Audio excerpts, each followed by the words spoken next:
I am joined now by House Majority Whip Tom Emmer. Thank you for being here. So let me start with California. President Biden this week called on Congress to do whatever, provide California whatever it needs to recover. What's your sense? What's going to be needed? Well, right now we don't know what's going to be needed. We know it's significant.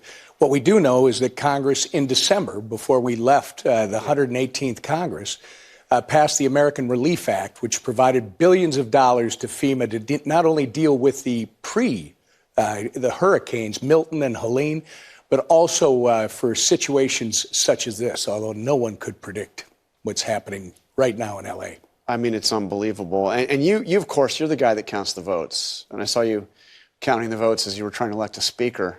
And it wasn't particularly easy.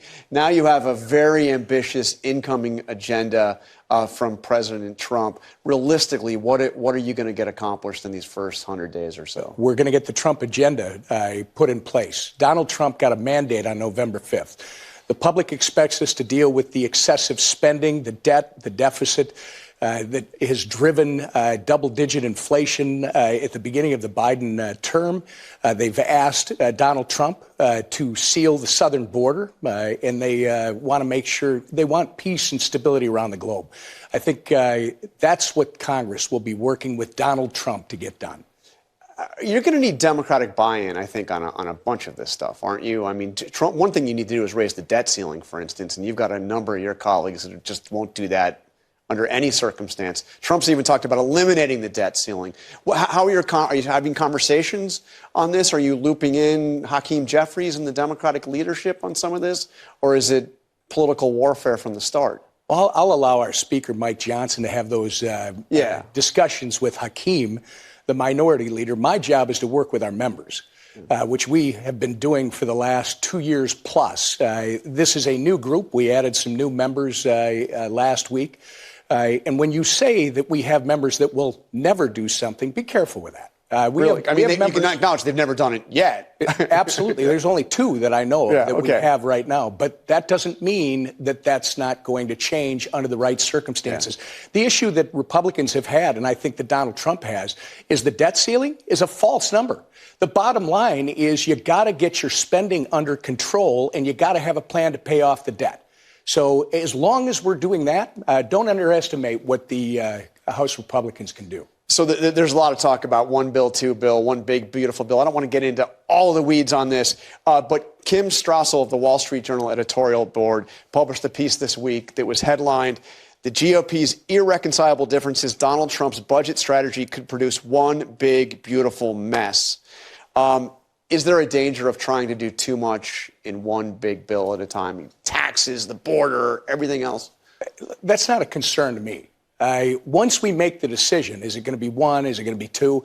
Doesn't matter. The whip's job is to make sure that we execute once that decision has been made. And I love people who tell us that we can't do something. I mean, when we didn't have the White House and we didn't have the Senate, we did things that Republican majorities had never been able to do in the previous 10 to 15 years. I mean, it was the strongest border security bill in 20 years. It was an all-of-the-above energy policy with all the reforms to permitting that we haven't seen for 30 years. The list goes on and on. It was raising a debt ceiling. We were told we couldn't do any of those things. And you know what? We did do those things. Now we have a partner in the Senate with John Thune and his people, and we have the White House to get the things done that Donald J. Trump said he was going to do, that the American public elected him to do. And you have an even narrower majority, and it was narrow before, but an even narrower majority. Don't envy your job. So 222 to 219. I mean, it's unbelievable. So let me ask you your relationship with Trump. I remember when Kevin McCarthy was ousted as Speaker, you were nominated to replace him. And Donald Trump, you probably remember this, but let me remind you just in case, posted on Truth Social, "I have many wonderful friends wanting to be Speaker of the House and some truly great warriors. Rhino Tom Emmer, who I do not know well, is not one of them. He is totally out of touch with the Republican voters." Now, to be fair, that was more than a year ago. I assume you've gotten to know Trump a little bit better. The president and I are on very good terms. The president has been wonderful to me, been wonderful to my wife, has done everything that he could to campaign in Minnesota. He's been amazing. And yeah, we're going to do some good work together, but it's Donald J. Trump's agenda. My job is to make sure that we execute. And what are those interactions like? He's a very blunt and honest human being.